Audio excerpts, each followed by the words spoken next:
نحمدہ و نصلی علی رسولہ الکریم بسم اللہ الرحمن الرحیم۔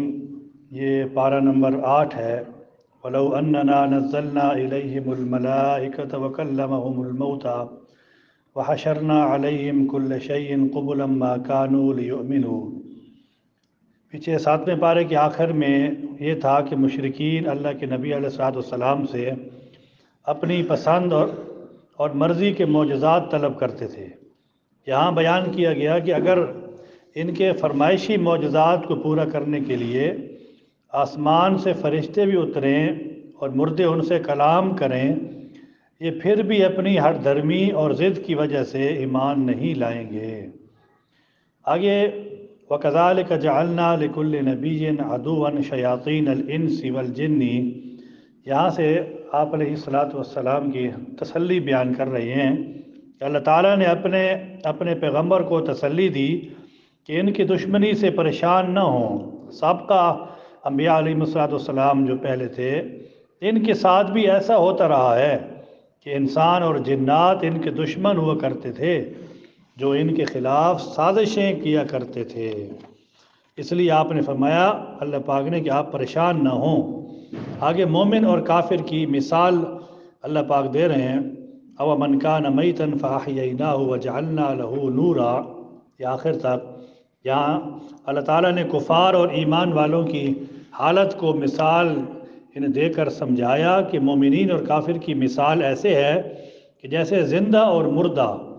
ایمان اور کفر کی مثال ایسی ہے جیسے روشنی اور اندھیرا۔ آگے محشر میں سوال اور جواب کا ذکر اللہ پاک فرما رہے ہیں۔ یا معشر الجن والانس الم یأتکم رسل منکم، کہ محشر میں اللہ تعالیٰ ان انسانوں اور جنوں سے پوچھیں گے کہ جنہوں نے نافرمانی کی تھی، کیا تمہارے پاس میرے رسول نہیں پہنچے تھے جو تمہیں میری آیات پڑھ پڑھ کر سناتے تھے اور تمہیں ملاقات کے دن سے ڈراتے تھے، یعنی آخرت کے دن سے؟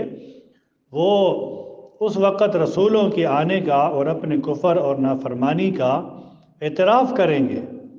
آگے اللہ پاک فرما رہے ہیں مشرکین کے عقائد باطلہ وَجَعَلُوا لِلَّهِ مِمَّا زَرَعَ مِنَ الْحَرْثِ وَالْأَنْعَامِ، کہ مشرکین یہ کھیتی اور جانوروں میں جو پیداوار ہوتی اپنے خیال کے مطابق اس میں سے ایک حصہ اللہ تعالیٰ کے لیے ٹھہراتے اور ایک حصہ بتوں کے لیے۔ اللہ تعالیٰ کے حصے کو مساکین اور فقراء میں تقسیم کر دیتے تھے اور بتوں کے حصے کو بت خانے کے مجاوروں پر خرچ کرتے تھے، حالانکہ سب کچھ اللہ تعالیٰ کا پیدا کیا ہوا ہے اور حقیقت میں بھی اسی کا ہی ہے۔ یہاں مشرکین کے عقائد باطلہ اللہ پاک نے بیان کیے ہیں۔ آگے مشرکین کی جاہلانہ رسم وَكَذَلِكَ زَيَّنَ لِكَثِيرٍ مِّنَ الْمُشْرِكِينَ، یہاں سے لے کر کئی آیات تک اللہ پاک نے مشرکین کی جاہلانہ رسوم کو بیان کیا ہے کہ یہ کیا کیا کرتے تھے۔ یہ بیٹیوں کو قتل کر دیتے تھے۔ اگر یہ بیٹیاں نہ ہوتی تو یہ کیسے پیدا ہوتے، آگے اولاد کیسے چلتی؟ بحیرہ اور صائبہ جانوروں کو بتوں کے نام پر چھوڑنا، اور جن جانوروں کے بتوں کے نام پر چھوڑتے ان پر سواری اور بوجھ اٹھانے کو حرام سمجھتے، اور بعض جانوروں کا دودھ مردوں کے لیے حلال اور عورتوں کے لیے حرام سمجھتے تھے۔ ایسے جاہل یہ تھے۔ آگے مشرکین کی تردید ثمانیۃ ازواج من الضأن اثنین ومن المعز اثنین، اللہ تعالیٰ نے 8 قسم کے حلال جانور یعنی بھیڑ، بکری، اونٹ، گائے، بھینس، نر اور مادہ، ان کا ذکر کیا ہے کہ مشرکین نے اپنی طرف سے کچھ مخصوص جانوروں کو حرام ٹھہرایا ہوا تھا۔ ان کی تردید کرتے ہوئے اللہ پاک نے فرمایا کیا ان کی تحریم اللہ نے کی ہے؟ اللہ نے کی ہے؟ یہ پوچھ رہے اللہ پاک کہ دلیل سے بتاؤ۔ اگر تم اپنے اس کلام میں سچے ہو، کیا تم اس وقت حاضر تھے جب اللہ تعالیٰ نے تحریم اور تحلیل کا حکم کیا ہے؟ ظاہر ہے نہ تو ان کے پاس دلیل ہے اور نہ ہی یہ اس وقت حاضر تھے، بلکہ پھر یہ ان مشرکین سے بڑا ظالم اور کاذب کون ہوگا؟ تو اللہ تعالیٰ ان ظالموں کو ہدایت بھی نہیں دیتے۔ آگے مشرکین کی بری عادت ہے، قُلْ لَا أَجِدُ فِي مَا أُوحِيَ إِلَيَّ مُحَرَّمًا عَلَىٰ طَاعِمٍ يَطْعَمُهُ إِلَّا أَن يَكُونَ مَيْتَةً أَوْ دَمًا مَّسْفُوحًا۔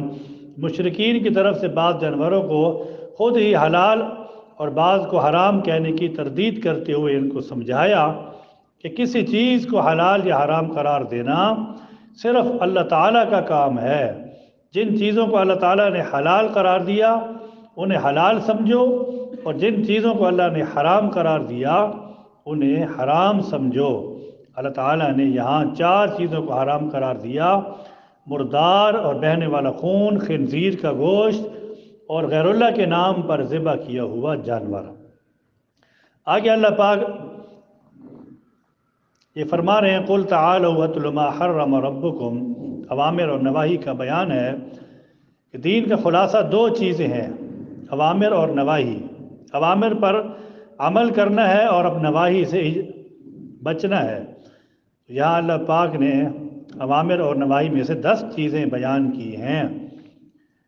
نمبر 1، اللہ تعالیٰ کے ساتھ کسی کو شریک نہ ٹھہرانا، اپنے والدین کے ساتھ حسن سلوک کرنا، اپنی اولاد کو رزق کے خدشے کی وجہ سے قتل نہ کرنا، بے حیائی اور ہر قسم کے برے کام سے بچنا، کسی بے گناہ آدمی کو ناحق قتل نہ کرنا، یتیم بچوں کے مال میں خاص طور پر یعنی ان کے مال کو استعمال نہ کرنا، ناپ تول میں کمی نہ کرنا، عدل اور انصاف کرنا، اللہ تعالیٰ کے عہد کو پورا کرنا اور صرف صراط مستقیم پر چلنا۔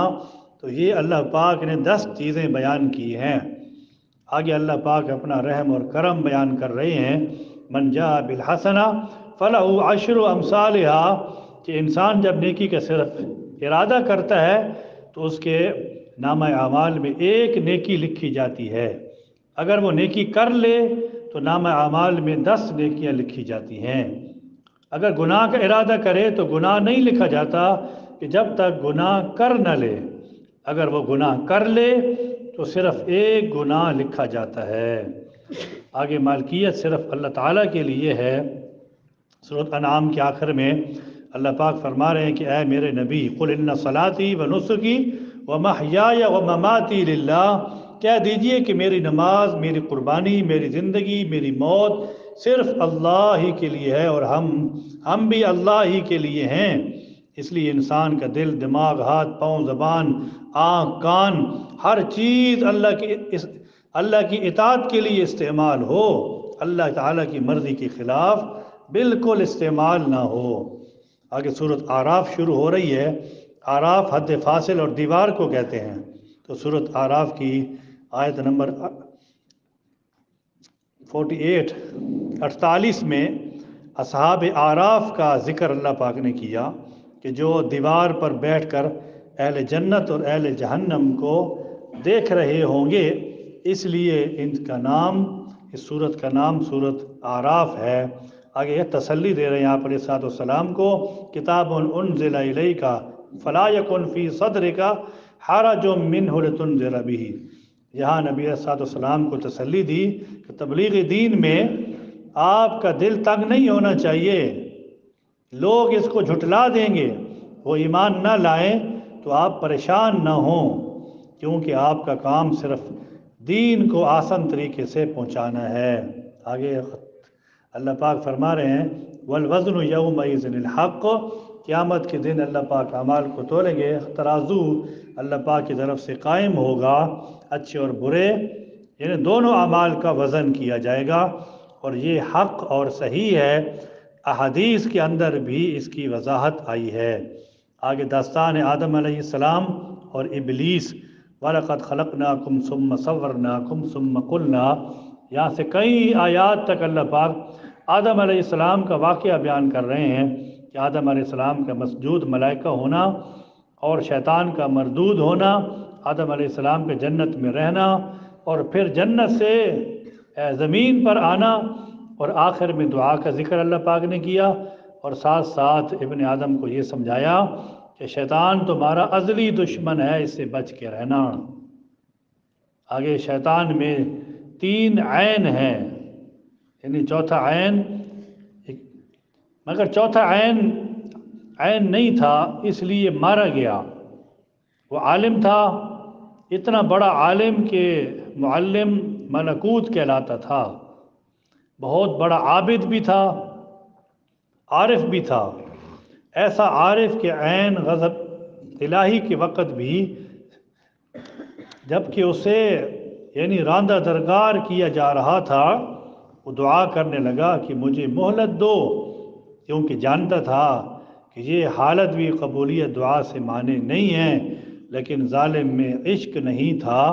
اگر اسے یہ چوتھا عین بھی حاصل ہو جاتا اور اسے اللہ تعالیٰ سے محبت ہوتی تو حکم الہی سے سرتابی نہ کرتا کہ جب حکم ہوا کہ آدم علیہ السلام کو سجدہ کرو تو فوراً سجدہ میں گر جاتا۔ اب اس نے انکار کیا تو اللہ پاک نے اس کو مردود کر دیا۔ معنوی اور ظاہری لباس، یا بنی آدم قد انزلنا علیکم لباسی علیکم لباسا یواری سوآتکم وریشا۔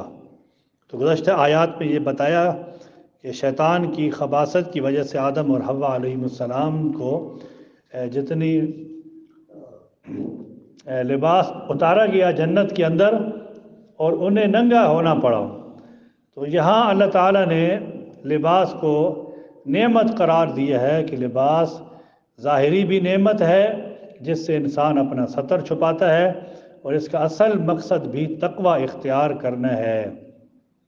آگے لباس اختیار کرنے کا حکم، یا بنی آدم خذوا زینتکم، یہاں سے گزشتہ آیات میں مشرکین کے رسم بد اور جاہلانہ رسم کا بیان تھا کہ وہ ننگے جسم بیت اللہ کا طواف کرتے تھے اور اس کو عبادت اور بیت اللہ کا احترام سمجھتے تھے۔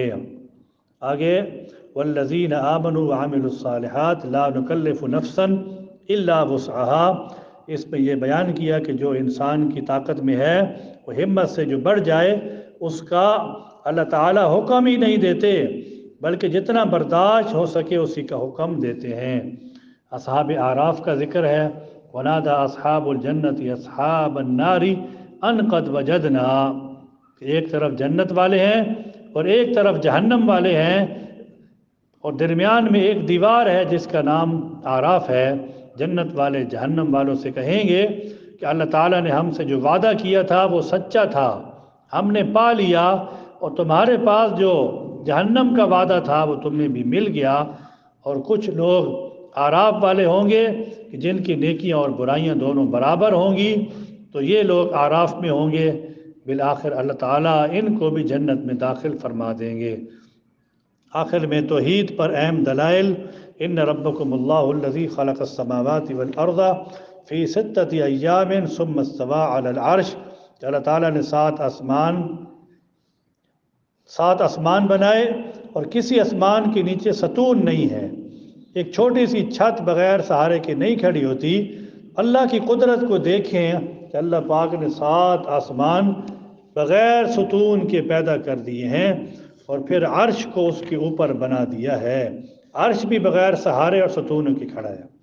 اس طرح سورج اور چاند کی تخلیق کی، سورج بنایا اور چاند بنایا، یہ کتنی بڑی مخلوقات ہیں۔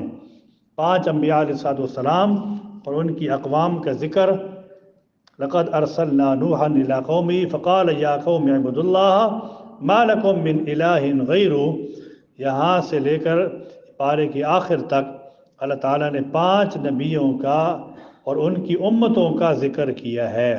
تمام انبیاء صلی اللہ علیہ وسلم اصول میں متفق ہیں، تمام انبیاء نے اللہ تعالیٰ کی توحید کی دعوت دی ہے۔ اور آخر میں کیا فرمایا؟ حضرت شعیب علیہ السلام کا ذکر ہے کہ اللہ تعالیٰ ہمیں شرک سے بچنے اور توحید پر قائم رہنے کی توفیق عطا فرما، اور بری عادات سے بچنے کی اور اچھی عادات اختیار کرنے کی توفیق دے، اہل باطل سے دور رہنے کی اور اہل باطل کے ساتھ چلنے کی توفیق عطا فرما۔ آمین۔ وآخر دعوانا الحمدللہ رب العالمین۔ سبحان ربک رب العزت عما یصفون وسلام علی المرسلین والحمدللہ رب العالمین۔ آمین۔